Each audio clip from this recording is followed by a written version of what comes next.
देखो last lecture में यही वाला क्वेश्चन कर रहे थे हम। अरे अब बोलो मत, इधर देखो। तो इसको सॉल्व करते हैं। मैंने थोड़ा सा हिंट दिया भी था आपको। हमें बस मेन हमारा टारगेट है आर निकालना, है ना। आर निकालने के लिए मैंने बताया था कि नीचे वाला स्क्वायर लो आप, और नीचे वाले स्क्वायर को मैंने अलग बना दिया था, देखो यहाँ पे। और फिर मैंने कहा था इसका ये निकालो डायगोनल, ये डायगोनल निकाल लो आप। तो डायगोनल पाइथागोरस से निकाल सकते हैं। निकालिए कितना आएगा। अब सॉल्व कर रहे हैं इसको। ये सब आपके आंसर हैं, इनमें से देखेंगे कौन सा ठीक आया है, ठीक है। बाद में देखेंगे। चलो निकालिए हाइपो, इसमें लगाइए पाइथागोरस थ्योरम। तो एच स्क्वायर बराबर पी स्क्वायर प्लस, इसमें लगा रहे हैं अभी हम जो नीचे वाला स्क्वायर है, ठीक है। तो बताइए हाइपोटेनस निकालना है। अब पी कितना है, बी कितना है। तो बताओ H square equal to 2b square आया क्या। H square equal to 2b square. और अगर एच निकालूं सिर्फ तो ये कितना आ जाएगा, b√2, है ना। तो ये आ गया हमारे पास b√2। सही है। अब मैंने कहा था 3D में इमेजिन करो, हमारे पास ये वाली लाइन आ चुकी है, ये डायगोनल आ चुका है। तो अब आप ऐसे जाइए, ऊपर जाइए, और बीच में से एक और डायगोनल बनाइए। ये एक और बड़ा वाला ट्रायंगल बना क्या, देखो बीच में। अब इसके बीच में बन गया एक राइट एंगल ट्रायंगल ऐसे करके, ठीक है। अब इस बीच वाले राइट एंगल ट्रायंगल का मुझे डायगोनल निकालना है, और फिर उसका आधा कर दूंगा, आर आ जाएगा। सही है। तो इस बीच वाले ट्रायंगल को मैं पहले ऐसे बना लेता हूँ, यहाँ पे ऐसे ही तो बनेगा ये। भाई सीधा करके देखेंगे इसको तो ऐसे ही तो दिखेगा, ठीक है। अब बताइए ये वाली डिस्टेंस कितनी है, बी। ये वाली डिस्टेंस कितनी है जो आपने यहाँ निकाली है, b√, और ये तो मुझे निकालना ही है। और इसका भी फिर मुझे क्या करना है, आधा। जो भी आएगा उसको आधा करेंगे। तो फिर से पाइथागोरस लगाओ। तो एच स्क्वायर बराबर P square plus B square, ठीक है। बताइए एच तो निकालना है, पी कितना है, बी स्क्वायर। बी स्क्वायर मतलब b√2 का स्क्वायर, b√2 का। सही है। अब मुझे बताओ कितना होगा ये, ज्यादा छोटा हो गया क्या। चलो बताओ इसको सॉल्व करो। H square equal to B square, और √2 का स्क्वायर करते हैं 2 आता है, और बी स्क्वायर ऐसे ही। ये 2 और 1 कितना हो गया, 2 और 1 3b स्क्वायर, ठीक है। कितना आ गया, ये एच स्क्वायर की वैल्यू है। अब मुझे एच भी तो निकालना है, तो क्या करना पड़ेगा, रूट। तो बी तो बाहर आ जाएगा, और रूट में कौन रह जाएगा, 3। तो ये पूरी वैल्यू हमारे पास कितनी आई यहां से यहां तक, इस वाले चार्ज से इस वाले चार्ज तक टोटल डिस्टेंस कितना आया, ये वाला b√3। लेकिन ये आर थोड़ी होगा, आर तो इसका भी क्या करना है, आधा। तो आर क्या आया बताइए, आर क्या आया आपका, आर आया आपका b√3 और अपॉन में 2। ये आर आएगा b√3 अपॉन में 2। सही है यहां तक बात। चलिए अब आपके पास अगर आर आ चुका है, आर आपके पास आया है b√3 अपॉन में 2, ये आर है। सही है। और चार्ज कितना है हमारे पास, चार्ज तो क्यू ही है। तो पोटेंशियल का फॉर्मूला लगा दें क्या, बताओ क्या होता है, v बराबर 1/4πε0 क्यू अपॉन में आर, यही होता है। बताइए क्यू की वैल्यू तो क्यू ही है, और आर की वैल्यू ये गंदी सी है ना, तो इसको रख दो, रखो। तो ये कितना होगा, v इक्वल टू 1/4πε0 क्यू, और आर कितना है बताओ, b√3 अपॉन में। सही है। ये डिवाइड वाला 2 कौन चला जाएगा, तो 1/4πε0, ये 2q हो जाएगा, और डिवाइड में क्या आ जाएगा, ये। बस इससे ज्यादा सॉल्व नहीं करेंगे क्योंकि वैल्यू हमें पता ही नहीं है। अब मेरी बात सुनो, इस ब्रैकेट की वैल्यू हमें पता होती है, लेकिन पता हो यहां पर रख के करोगे क्या तुम, आगे की वैल्यू तो कुछ पता ही नहीं। इस ब्रैकेट की वैल्यू भी तभी रखते हैं जब इनकी वैल्यू दी होती है, अदरवाइज हमें वैल्यू रखनी नहीं होती है, ठीक है।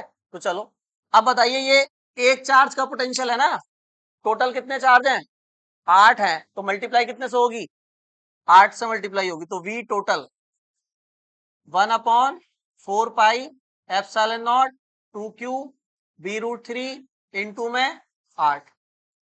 सही है। 8 2 जा 1/4πε0 16q अपॉन में b√3 ठीक है। अब कायदे में तो आंसर बस ये आ जाना चाहिए, आपको तो एग्जाम में बस यहाँ तक छोड़ के आना है, लेकिन कुछ बच्चों ने कट कर दिया होगा, कुछ ने वैल्यू रख दी होंगी, सबके आंसर इसलिए अलग अलग आ रहे हैं। तो मैं कट करके मैच करता हूँ पहले किसका सही है। तो देखो कुछ कट हो रहा है क्या यहाँ पे, 4 से 16 कट गया 4 बार, तो अब आंसर क्या बन रहा है, ऊपर 4Q, और नीचे, नीचे क्या है बताओ, √3 और पाई एप्सिलॉन नॉट बी। ऐसा आंसर था तो किसी का, किसका था,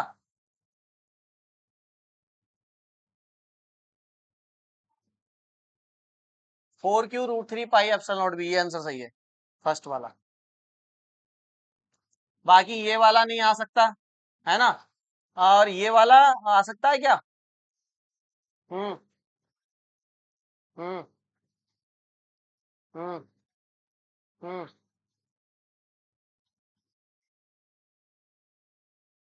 अभी तुमने 51 करा, अब तुमने 38 कर दिया, अब तुम 48 कर रहे हो, तो ये भी गलत है और ये भी गलत है क्या, ये भी गलत है।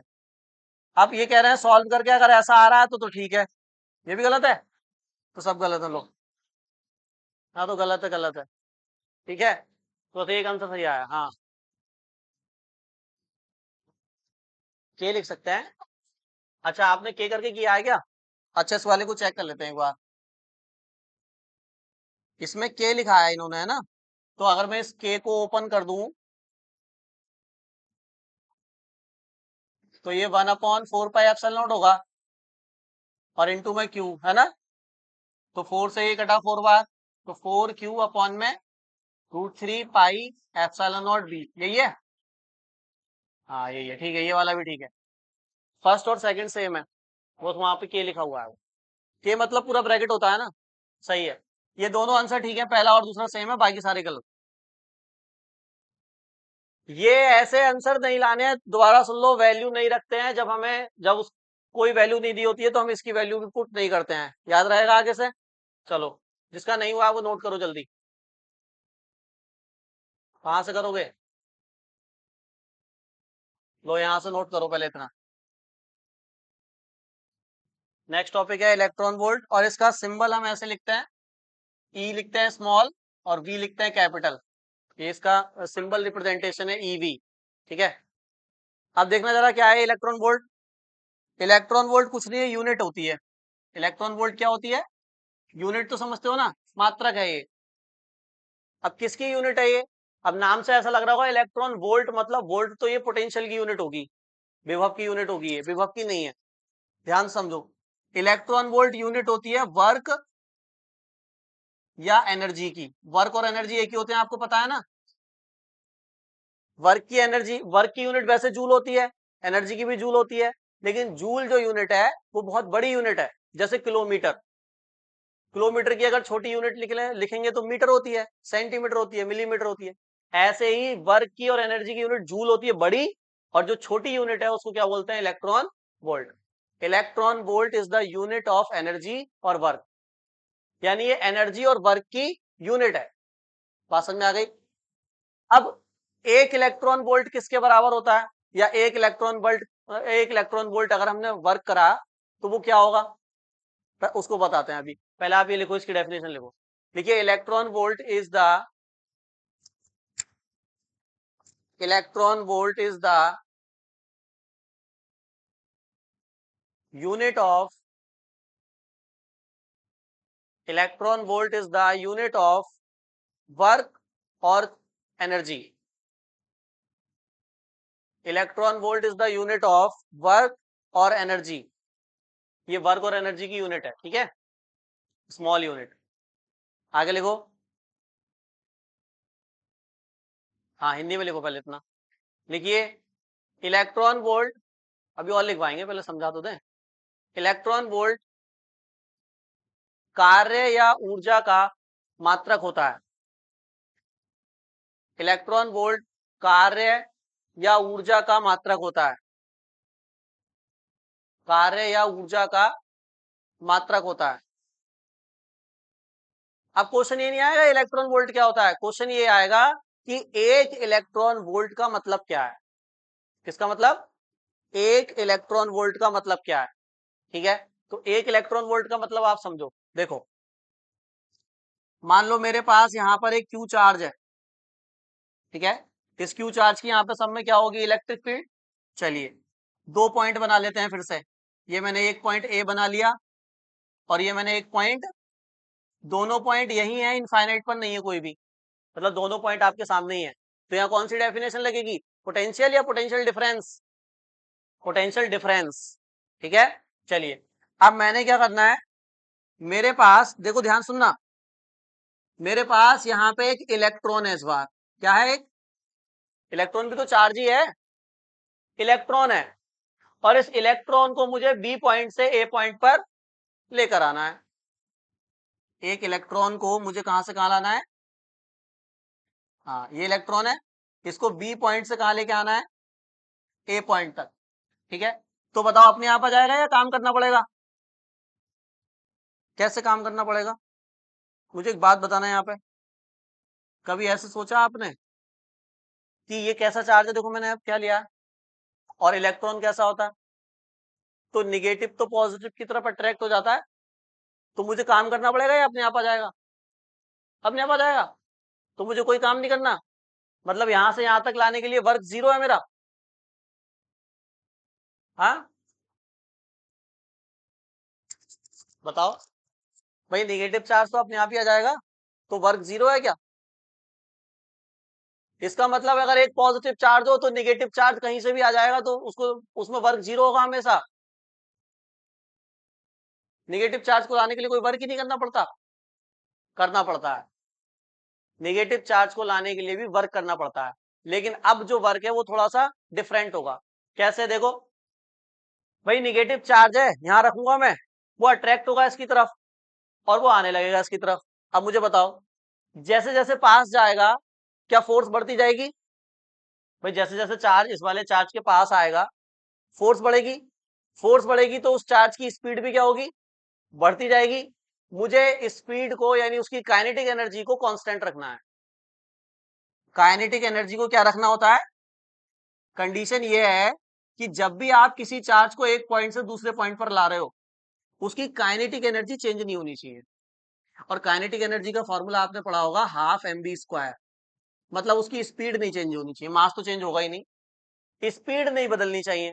लेकिन अगर तुमने इसको रख के छोड़ दिया और कुछ नहीं कर रहे, तो चार्ज तेजी से आएगा और जितनी पास आता जाएगा उस पर उतनी ज्यादा फोर्स लगेगी, उतनी तेज होती जाएगी उसकी स्पीड, तो स्पीड बदलती जाएगी तो काइनेटिक एनर्जी भी बदल जाएगी। लेकिन कंडीशन क्या है, काइनेटिक एनर्जी नहीं बदलनी है। और अब काइनेटिक एनर्जी नहीं बदलनी है तो आपको वर्क करना ही पड़ेगा, आपको एक स्लो मोशन में लेकर आना है इसको, फिक्स्ड स्पीड से, फिक्स्ड वेलोसिटी से। लेकिन ये जैसे जैसे पास आएगा ये तो स्पीड बढ़ जाएगी, तो अब वहां पे आपको क्या करना पड़ा, क्या करना पड़ेगा, स्पीड बढ़ने नहीं देनी है, तो फिर वर्क हुआ नहीं हुआ। भाई ऐसे समझो कि कोई बहुत तेज भागता हुआ आ रहा है और जैसे जैसे पास आ रहा है और तेज उसकी स्पीड होती जा रही है। मैंने आपसे कहा कि ये पास तो आए लेकिन स्पीड ना बढ़े, तो आप क्या करोगे, उस पर वर्क करोगे नहीं करोगे खुद से, और उसको स्लो मोशन मतलब एक सेम स्पीड से लाओगे नहीं लाओगे, वो जो वर्क है वो होगा निगेटिव चार्ज में। तो निगेटिव चार्ज में इस टाइप का वर्क करना पड़ता है, काइनेटिक एनर्जी कांस्टेंट रखने, तो वर्क तो होगा। तो यहां भी क्या होगा, वर्क होगा, होगा। लेकिन ये वर्क इलेक्ट्रॉन को लाने में हुआ है ना कि चार्ज को, तो इलेक्ट्रॉन को लाने में जो वर्क होता है उसको क्या बोलते हैं, एक इलेक्ट्रॉन वोल्ट। बात समझ में आ गई। अच्छा एक कंडीशन ये भी है कि इस पॉइंट और इस पॉइंट के बीच का पोटेंशियल डिफरेंस, यहाँ पे वीए माइनस वीबी होगा ना, या क्या होगा, वीए माइनस वीबी, इसकी वैल्यू 1 वोल्ट होनी चाहिए। यानी पोटेंशियल डिफरेंस दोनों पॉइंट के बीच कितना होना चाहिए, 1 वोल्ट का। अगर दो पॉइंट के बीच पोटेंशियल डिफरेंस 1 वोल्ट है तो एक पॉइंट से दूसरे पॉइंट तक एक इलेक्ट्रॉन को लाने में जितना वर्क होगा उसको एक इलेक्ट्रॉन वोल्ट कहा जाएगा। ये डेफिनेशन है। क्या बोला मैंने, अगर दो पॉइंट के बीच का पोटेंशियल डिफरेंस 1 वोल्ट है तो एक इलेक्ट्रॉन को एक पॉइंट से दूसरे पॉइंट तक लाने में जो वर्क होगा वो एक इलेक्ट्रॉन वोल्ट के बराबर। बात समझ में आ गई, लिखिए हेडिंग लिखो 1 इलेक्ट्रॉन वोल्ट, इसके नीचे हेडिंग लिखो 1 इलेक्ट्रॉन वोल्ट। दोबारा अब हम 1 इलेक्ट्रॉन वोल्ट की लिखवा रहे हैं ना डेफिनेशन। 1 इलेक्ट्रॉन वोल्ट हेडिंग लिखिए।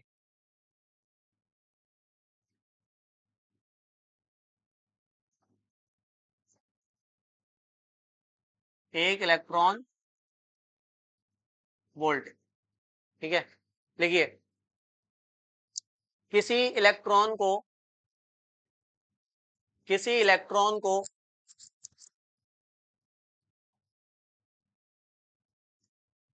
एक समान वैद्युत क्षेत्र में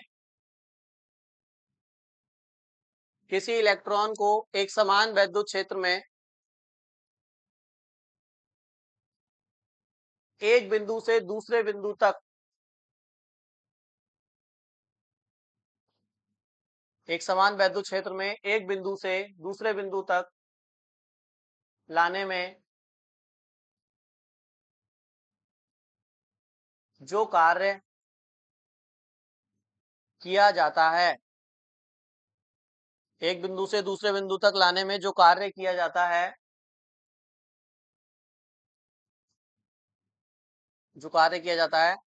वह 1 इलेक्ट्रॉन वोल्ट के बराबर होता है। वह 1 इलेक्ट्रॉन वोल्ट के बराबर होता है।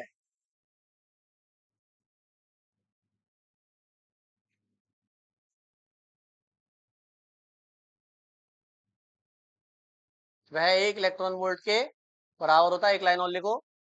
दोनों बिंदुओं के बीच का विभवांतर यानी VA माइनस VB 1 वोल्ट होना चाहिए, तभी 1 इलेक्ट्रॉन वोल्ट होगा। दोनों बिंदुओं के बीच का विभवांतर 1 वोल्ट होना चाहिए। दोनों बिंदुओं के बीच का विभवांतर 1 वोल्ट होना चाहिए। अगर देखो, अगर इन दोनों पॉइंट के बीच का पोटेंशियल 1 वोल्ट ना होकर 2 वोल्ट हुआ ना, तो जो काम होगा वो 2 इलेक्ट्रॉन वोल्ट होगा। अगर 3 वोल्ट हुआ पोटेंशियल डिफरेंस, तो काम जो होगा वो 3 इलेक्ट्रॉन वोल्ट होगा। जितना पोटेंशियल डिफरेंस उतना इलेक्ट्रॉन वोल्ट वर्क। तो 1 वोल्ट अगर है तो 1 इलेक्ट्रॉन वोल्ट वर्क हो। ठीक है, डायग्राम बनाओ, इंग्लिश में लिखो। लिखिए the work done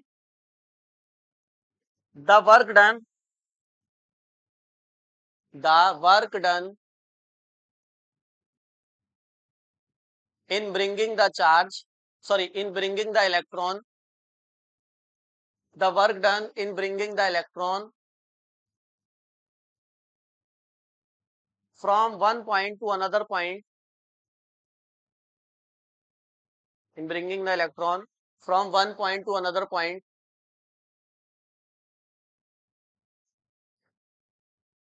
in the uniform electric field,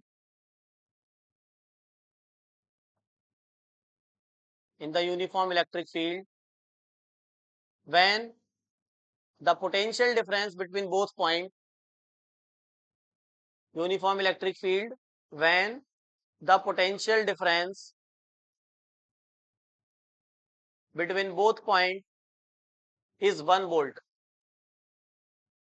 The potential difference between both points is 1 volt.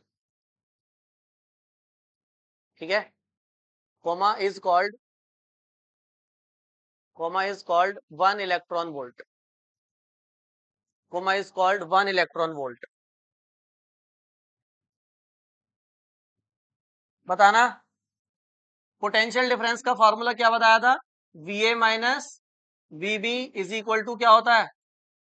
Work upon charge Q nought, जिसको ला रहे होते हैं। अब देखना जरा इधर, यहां से अगर W निकालूं तो क्या निकलेगा? W इक्वल टू ये Q नॉट डिवाइड वाला मल्टीप्लाई में आ जाएगा, तो Q नॉट और ये ब्रैकेट में लिख देता हूं VA माइनस, ऐसे लिख सकते हैं क्या? अब मुझे बताओ, चार्ज हमारा कितना है? 1 इलेक्ट्रॉन ही तो है, तो Q नॉट की जगह क्या आ गया? 1 इलेक्ट्रॉन। और VA माइनस VB की वैल्यू कितनी रखनी है आपको? 1 वोल्ट। तो ये क्या आया वर्क हमारा? 1 1 जा 1 और इलेक्ट्रॉन और वोल्ट आया वर्क 1 इलेक्ट्रॉन वोल्ट। वही बता रहा हूं कि जब हमारा पोटेंशियल डिफरेंस 1 होगा और चार्ज जो है वो एक इलेक्ट्रॉन होगा, तो लाने में जो काम होगा वो कितना आएगा। अब मैंने अभी क्या कहा था, अगर पोटेंशियल डिफरेंस 2 ले लिया आपने, दोनों पॉइंट के बीच का पोटेंशियल डिफरेंस कितना हुआ 2, तो 2 बन जा 2 इलेक्ट्रॉन वोल्ट आ जाएगा। अगर 3 ले लिया तो 3 बन जा 3 इलेक्ट्रॉन वोल्ट आ जाएगा। बात समझ आ रही है। तो 1 इलेक्ट्रॉन वोल्ट तभी होगा जब दोनों पॉइंट का पोटेंशियल डिफरेंस 1 वोल्ट होगा और एक पॉइंट से इलेक्ट्रॉन दूसरे पॉइंट पे आए। बात समझ में आ गई। नोट करो जल्दी से। इस 1 इलेक्ट्रॉन वोल्ट को याद रखना। इसका यूज इस चैप्टर में ज्यादा नहीं होगा, इसका यूज होगा न्यूक्लियर फिजिक्स में। कहां पे, जब सेकंड बुक हम पढ़ेंगे तो वहां पे न्यूक्लियाई पढ़ेंगे, न्यूक्लियर फिजिक्स। वहां पर जो एनर्जी निकलेगी वो इलेक्ट्रॉन वोल्ट में निकलेगी। वर्क और एनर्जी की यूनिट इलेक्ट्रॉन वोल्ट दोनों की बताइए ना मैंने, तो एनर्जी की भी छोटी यूनिट इलेक्ट्रॉन वोल्ट है, वर्क की भी इलेक्ट्रॉन वोल्ट है। अच्छा, जूल भी तो इसकी यूनिट है वर्क की। जैसे 1 किलोमीटर में कितने मीटर होते हैं, 1000 होते हैं। ऐसे अगर मैं पूछूं 1 इलेक्ट्रॉन वोल्ट में कितने जूल होते हैं, पूछ सकते हैं कितने होंगे बताओ। ये पूछा जाएगा एग्जाम में कि 1 इलेक्ट्रॉन वोल्ट में कितने जूल होते हैं, बताया किसी को। ये कब बता दिया रैली मैंने, वो जूल और कैलोरी में बताया होगा कि 1 जूल में कितनी कैलोरी होती है, 4.2। ना ना, ये इलेक्ट्रॉन वोल्ट तो पहली बार पढ़ रहे हो आप। तो मुझे बताओ 1 इलेक्ट्रॉन वोल्ट में कितने जूल होते हैं। कुछ नहीं करना, बहुत आसान है। जो इलेक्ट्रॉन है ना उसकी वैल्यू रख दो, इलेक्ट्रॉन की वैल्यू, इलेक्ट्रॉन पे चार्ज कितना होता है 1.10 की पावर इतने जूल होते हैं, खत्म। याद रहेगा। 1 इलेक्ट्रॉन वोल्ट में कितने जूल होते हैं 1.6 10 की पावर -19 जूल। अरे सही है, इतने जूल होते हैं। यहां तक बात समझ में आ गई। नोट करो रिलेशन जल्दी। कौन बड़ा है इन दोनों वैल्यू में, इलेक्ट्रॉन वोल्ट बड़ा है या जूल बड़ा है,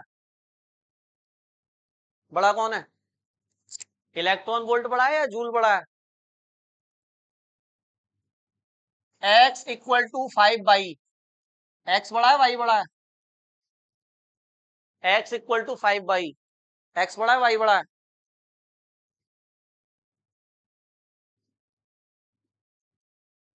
कौन बड़ा है, x जो है वो y का 5 टाइम्स है, मतलब y को जब 5 गुना कर दोगे ना तब वो x के बराबर होगा। तो बड़ा कौन हुआ, x। अब इन दोनों में बताओ इलेक्ट्रॉन वोल्ट बड़ा है या जूल बड़ा है।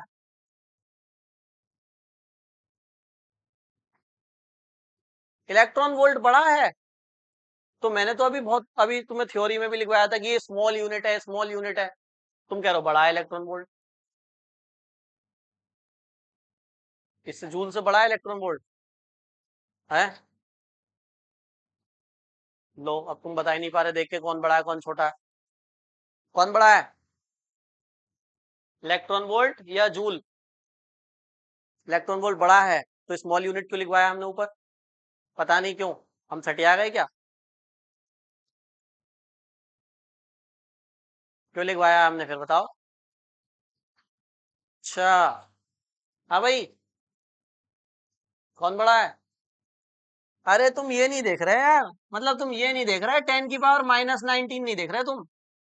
अगर इस पावर को प्लस कर लूं, अगर इस पावर को प्लस कर लूं तो ये नीचे चली जाएगी क्या, थोड़ा सा दिमाग नहीं लगाते हो। और ये डिवाइड, पावर प्लस हो गई, डिवाइड वाला इधर किस में आ जाएगा। तो 10 की पावर -19 इलेक्ट्रॉन वोल्ट जब मिलेंगे ना तब वो 1.6 जूल के बराबर होंगे। 10 की पावर 19 इलेक्ट्रॉन वोल्ट कितना होता है, 10 की पावर 19 समझ रहे हो। तो इसको इतना गुना मल्टीप्लाई करना पड़ेगा तब ये 1.6 जूल के बराबर आएगा। तो कौन बड़ा हुआ, जूल बड़ा हुआ, और बहुत बड़ा, छोटा बहुत छोटा मोटा नहीं, बहुत बड़ा है जूल। तभी तो बताया था इलेक्ट्रॉन वोल्ट बहुत छोटी यूनिट है, बहुत छोटी यूनिट है।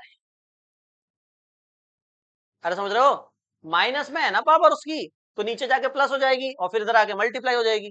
तो ये तो इतने इतने टाइम्स मल्टीप्लाई करोगे तब ये आएगा। तो जूल बड़ी यूनिट है, इलेक्ट्रॉन वोल्ट छोटी यूनिट। अरे समझ गए, इतना तो तुम्हें खुद कर लेना था दिमाग में अपने। अच्छा है ही नहीं, चलो तो वो बात अलग है, वो बात दूसरी है, जब है ही नहीं तो क्या कर सकते हैं।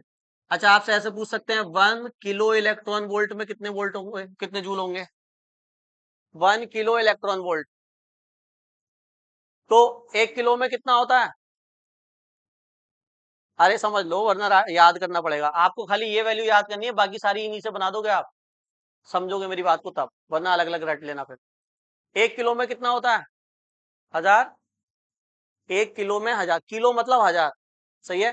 1000 मतलब 10 की पावर 3 -3, हद है बिल्कुल। 1000 मतलब 10 की पावर 3 तो होती है,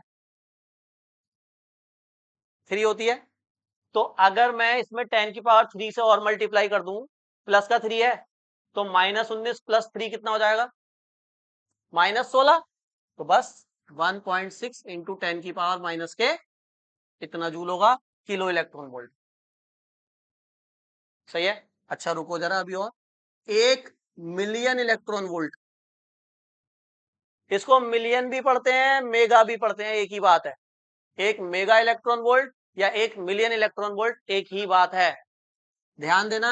मेगा कहो या मिलियन कहो, एक ही बात होती है, सही है। बताइए 1 मिलियन में कितने जीरो होते हैं? 1 मिलियन में कितने जीरो होते हैं? अरे मेरी वीडियो नहीं देखी तुमने, उस पे 1 मिलियन व्यूज है, तो इसमें देख लो कितने जीरो हैं, आपने देखी नहीं क्या वो? रोनक, देखी नहीं आपने? कहाँ से देखोगी, है ही नहीं कोई। अच्छा और वीडियो तो देखी होंगी। बताओ 1 मिलियन में कितने होते हैं फिर? 6 या 7 या 8, 9? 10 लाख को 1 मिलियन कहते हैं। कितने लाख को? हो गए 10 लाख। तो 10 लाख में देख लो कितने जीरो हैं? 6। तो इसको क्या लिख सकते हैं, 10 की पावर, अब 10 की पावर 6 लिखूंगा, 19 में 6 जोड़ूंगा, कितना हो जाएगा? -19 प्लस 6 कितना आएगा? माइनस के, तो 1.6, 10 की पावर -13 जूल, 1 मिलियन इलेक्ट्रॉन। तो याद इसको रखना है, इन दोनों को बना सकते हैं, कहने का अर्थ यह है, नोट करो। बिल्कुल न्यू टॉपिक का नाम लिखिए, electrostatic potential energy. Electrostatic potential energy.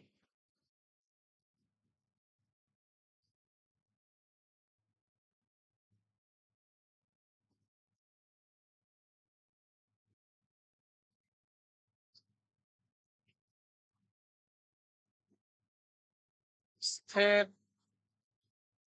वैद्युत की, स्थिर वैद्युतीय स्थितिज ऊर्जा।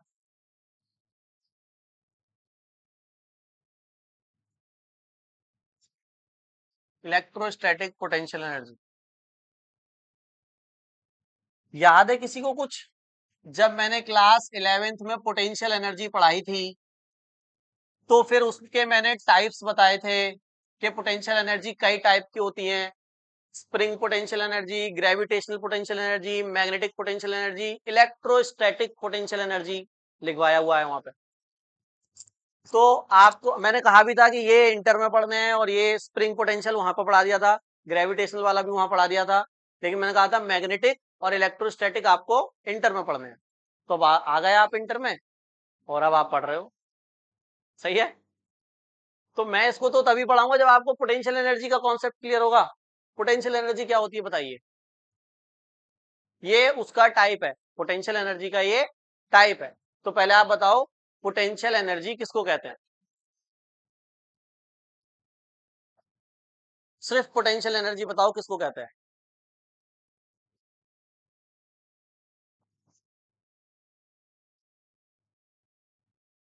बताइए पोटेंशियल एनर्जी क्या होती है? पोटेंशियल एनर्जी को बोल रहे हैं स्थितिज ऊर्जा। स्थितिज का मतलब होता है जो बॉडी रेस्ट में होती है, रुकी हुई हो बॉडी। जब बॉडी रुकी हुई हो और उसके अंदर एनर्जी हो, दोनों बातें हैं, एनर्जी भी है और रुकी हुई भी है, तो हम कहते हैं रेस्ट पे अगर कोई बॉडी है और उसके अंदर एनर्जी है तो उसके अंदर पोटेंशियल एनर्जी है। लेकिन अगर कोई बॉडी चल रही है और उसके अंदर एनर्जी है तो हम कहते हैं कि उसके अंदर काइनेटिक एनर्जी। एनर्जी दो टाइप की होती है, मोटी मोटी, मतलब मेन एनर्जी दो टाइप की होती है। कौन कौन सी? काइनेटिक एनर्जी और पोटेंशियल एनर्जी। काइनेटिक एनर्जी किसको कहते हैं? कोई अगर बॉडी मोशन में है, किसमें है? v स्पीड से चल रही है, तो हम कहेंगे इसके अंदर कौन सी एनर्जी है? Kinetic energy. लेकिन अगर कोई बॉडी रेस्ट में है, किसमें है? और उसके अंदर एनर्जी भी है, तो हम कहेंगे रेस्ट के वक्त जो बॉडी में एनर्जी होती है उसको क्या कहते हैं? अब रेस्ट के वक्त एनर्जी कहां से आ जाएगी भाई? अगर एनर्जी उसके अंदर होगी तो वो चलने लगेगी ना, तो रेस्ट में एनर्जी कैसे आएगी? कैसे आती है रेस्ट में एनर्जी, बताइए? रेस्ट में एनर्जी आती है वर्क से। कैसे आती है? जैसे मैं एक एग्जांपल बार बार यही समझाता हूं कि अगर कोई ऑब्जेक्ट है और ये ऐसे रखा हुआ है ग्राउंड पे, तो ग्राउंड पे हम पोटेंशियल एनर्जी जीरो मानते हैं। ग्राउंड पे अगर कोई ऑब्जेक्ट है तो पोटेंशियल एनर्जी जीरो है। अब मैंने क्या करा, ध्यान से देखना इधर बोर्ड पे, इस ऑब्जेक्ट को उठाया और ऊपर ले आया। अब मैं इसको यहाँ पे एक हाइट पे ले आया हूं, सही है? मैंने उठाया इसको और हाइट पे लेके आया, अभी भी क्या रुकी हुई तो है, ये चल रही है, रुकी है, अभी भी तो रेस्ट में है, लेकिन अब ग्राउंड पे नहीं है। अब ये ग्राउंड पे, ये हाइट पर है। और हाइट पर लाने के लिए मैंने इसमें क्या किया? वर्क किया। मैंने तो काम किया, अपने आप तोड़ के आनी गई हाइट पे, मैं इसको हाइट पे लेके आया। तो जो मैंने वर्क किया ना, वो इस ऑब्जेक्ट के अंदर इस समय स्टोर है, किस फॉर्म में? कौन सी एनर्जी में? क्यों पोटेंशियल? क्यों? क्योंकि रुकी हुई है। जीरो क्यों नहीं है पोटेंशियल? क्योंकि हाइट पे है। हाइट पे कैसे आई? आपने वर्क किया। तो आपका जो वर्क है वो किस फॉर्म में स्टोर है इसके अंदर? पोटेंशियल एनर्जी की फॉर्म में स्टोर है। हम कैसे मान लें पोटेंशियल एनर्जी इसके अंदर है? तो छोड़ दो,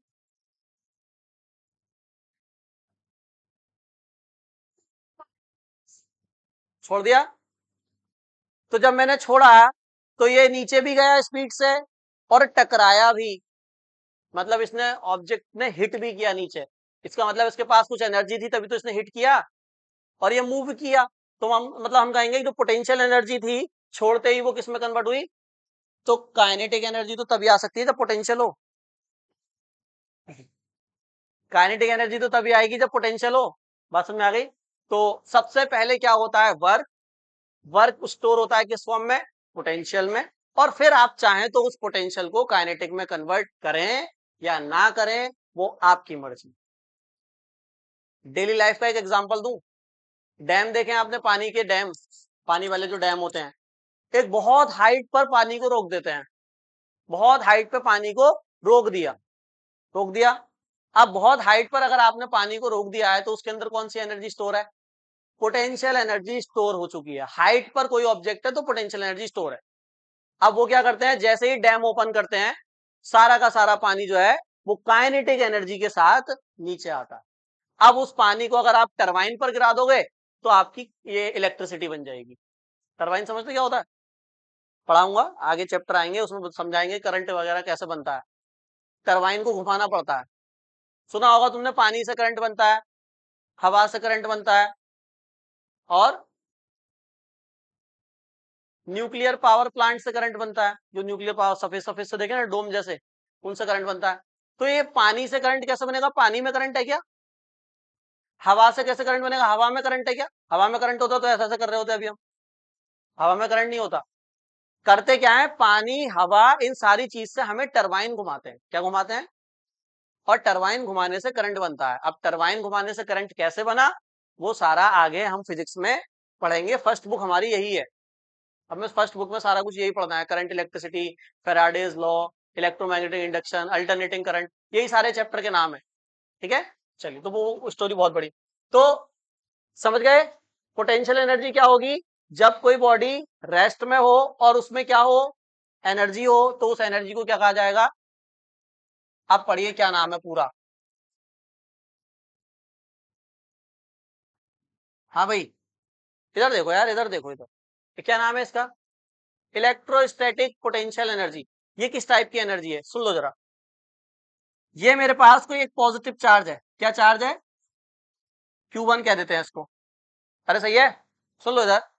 और ये मेरे पास एक दूसरा पॉजिटिव चार्ज है, इसको क्या कह देते हैं? Q2। अब देखो, देखना इधर, ये दोनों चार्ज कैसे हैं? ये भी पॉजिटिव है, और कौन सा फोर्स लगेगा इनके बीच? रिपल्शन। ये पास नहीं आना चाह रहे हैं, ये रिपल्शन फोर्स लगा रहे हैं। इस Q2 चार्ज को भी मैं बहुत दूर से यहां लेके आया, और यहाँ पे मान लो मैंने किसी तरह इसको फिक्स कर दिया, रोक दिया इसको, मान लेते हैं। और इसके बराबर में एक दूसरा चार्ज Q1 भी लेके आया, और उसको भी मैंने रोक दिया यहाँ पे किसी तरह से। अब ये दोनों चार्ज एक दूसरे पर रिपल्शन फोर्स लगा रहे होंगे और दूर भागना चाह रहे होंगे, मतलब ये मोशन में आना चाह रहे हैं। मतलब मोशन में आना चाह रहे हैं, मतलब कौन सी एनर्जी लाना चाह रहे हैं अपने अंदर? काइनेटिक। लेकिन मैंने इनको यहाँ पे रोके हुआ हूं, तो ये अब रेस्ट में है दोनों, लेकिन इनके अंदर एनर्जी भी है, काइनेटिक एनर्जी भी है इनके अंदर। अगर मैंने रिलीज कर दिया तो दोनों चार्ज वापस से दूर दूर चले जाएंगे। लेकिन मैंने इनको क्या किया हुआ है, इसको मैंने ए पॉइंट पे रोका हुआ है, इसको मैंने कहा रोका हुआ है? ए पॉइंट पे। और इसको कहां रोका हुआ है? तो अभी इनके अंदर पोटेंशियल एनर्जी है या नहीं है? है। ठीक है, कैसे पता हमें है? क्योंकि इनको छोड़ दो आप, ये फिर से काइनेटिक में आ जाएंगे। अच्छा, पोटेंशियल एनर्जी आई कैसे इनके अंदर? मैं जो लेके आया हूं, मैं इसको लेके आया इनफाइनाइट से, मैं इसको लेके आया इनफाइनाइट से, तो मैंने कुछ काम किया नहीं किया? तो मेरा जो वर्क है वो इन दोनों चार्ज में स्टोर है, किस फॉर्म में? Potential energy. और चार्ज के बीच जो पोटेंशियल एनर्जी होती है उसको कहते हैं इलेक्ट्रोस्टैटिक पोटेंशियल एनर्जी, इसको कहते हैं इलेक्ट्रोस्टैटिक पोटेंशियल। ठीक है, यानी दो आवेशों को अनंत से एक दूसरे के पास रखने में उनके बीच जो कार्य करना पड़ता है, अनंत से एक दूसरे, दो आवेशों को अनंत से एक दूसरे के पास लाने में जो कार्य करना पड़ता है, वो कार्य ही क्या होता है? वो कार्य ही किस रूप में संचित हो जाता है? वो वर्क किस फॉर्म में स्टोर हो जाता है जो हम वर्क करते हैं चार्ज को पास लाने में? ठीक है, लिखिए डेफिनेशन, लिखिए। द वर्क डन, समझ में आया नहीं? है? हाँ, the work done in bringing the two charges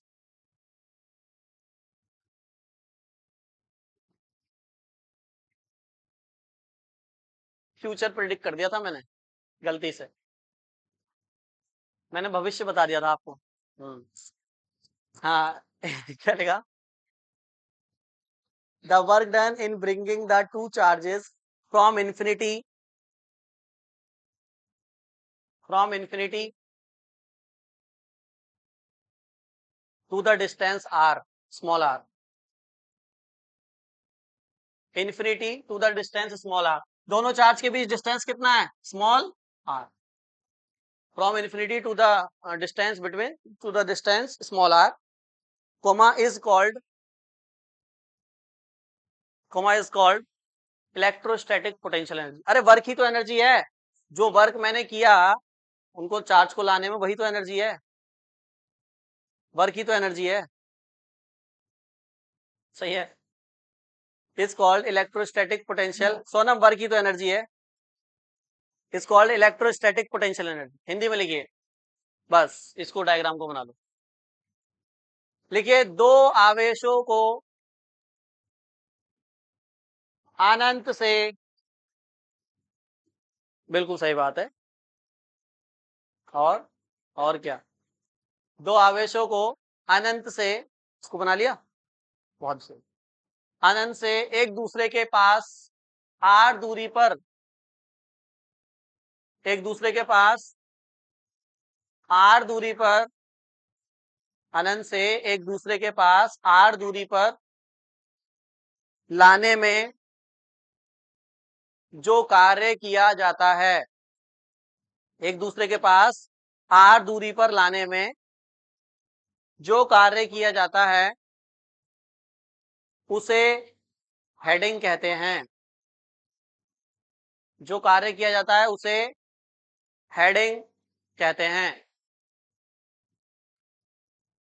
अरे अब इधर देख लो, आप लड़ने लगे एकदम से। इलेक्ट्रोस्टैटिक पोटेंशियल एनर्जी का हम फॉर्मूला ड्राइव करेंगे, सही है। और मैं ड्राइव ऐसे ही करूंगा, मैं तो वर्क निकालूंगा। मैं क्या निकालूंगा? और जो वर्क आएगा वही फॉर्मूला होगा एनर्जी का, ठीक है। आज डेरिवेशन नहीं कर रहे हैं, पहले डायरेक्ट फॉर्मूला बता देता हूँ क्या होता है, ठीक है। तो जब मैं कल इसको ड्राइव करूंगा, इलेक्ट्रोस्टैटिक पोटेंशियल एनर्जी का फॉर्मूला, तो सिंबल समझ लो क्या होगा। यू सिंबल होता है, ठीक है। और फॉर्मूला हमारा कुछ ऐसे आएगा, मैंने पहले ही बताया हुआ है, 1/4πε0, ठीक है। पहला चार्ज Q1, दूसरा चार्ज Q2 और डिवाइड में R, बस R, ठीक है। ये फॉर्मूला पहले ही बताया था, याद है। इसका हम डेरिवेशन करेंगे आने वाले लेक्चर्स के अंदर, सही है।